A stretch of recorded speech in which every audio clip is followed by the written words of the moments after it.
Dear business owner, आपको क्या लगता है कंपनी के या बिजनेस के ग्रोथ में सबसे ज़्यादा बैरियर या चैलेंज क्या होगा या क्या हो सकता है? मुझे लगता है कि दो ही फैक्टर हो सकते हैं, या तो स्किल सेट का प्रॉब्लम हो सकता है या फिर माइंडसेट का प्रॉब्लम हो सकता है। स्किल सेट का प्रॉब्लम बहुत कम बिजनेस ओनर्स के साथ है। कैसे? क्योंकि उनको पता है कि बिजनेस कैसे ग्रो हो सकता है। उनको ये भी पता है कि बिजनेस ग्रोथ के लिए उन्हें क्या क्या करना पड़ेगा। उनको ये भी पता है कि ये कैसे हो सकता है, लेकिन वो चाह कर भी कर नहीं पा रहे हैं। इसका क्या मतलब हुआ? इसका मतलब ये हुआ कि वो उनका माइंडसेट उस चीज़ के लिए प्रिपेयर नहीं है। वो कैसे माइंडसेट कैसे कंट्रीब्यूट हो करता है इस चीज़ में?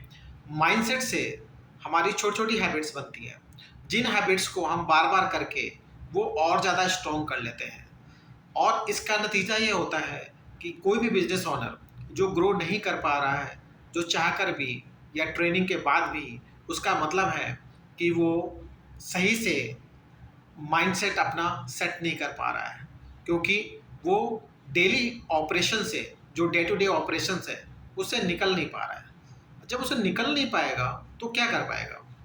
और होता क्या है कि यदि कोई बिजनेस ओनर किसी ट्रेनिंग को अटेंड कर लिया या कोई सेमिनार अटेंड कर लिया या फिर उसने कुछ ऐसा मोटिवेशनल कोई बुक पढ़ ली, तो वो एक्साइटेड हो जाता है और वो काम में लग जाता है और वो प्रोसेस सिस्टम सब बनाने लगता है। बट होता क्या है, 1 महीने बाद, किसी के साथ 2 महीने बाद, किसी के साथ 3 महीने बाद फिर से वही हम लोग डेली रूटीन में वापस आ जाते हैं।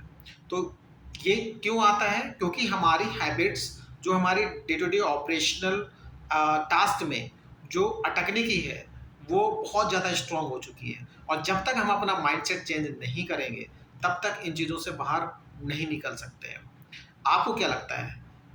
माइंडसेट ज़्यादा स्ट्रॉन्ग होना चाहिए, पॉजिटिव होना चाहिए बिजनेस ग्रोथ के लिए और स्केलिंग के लिए, या फिर स्किल सेट ज़्यादा इम्पोर्टेंट है? Hi, I am KP Singh, business automation consultant. I have helped 200 plus enterprises or MSMEs to grow their business at different levels. Thank you so much.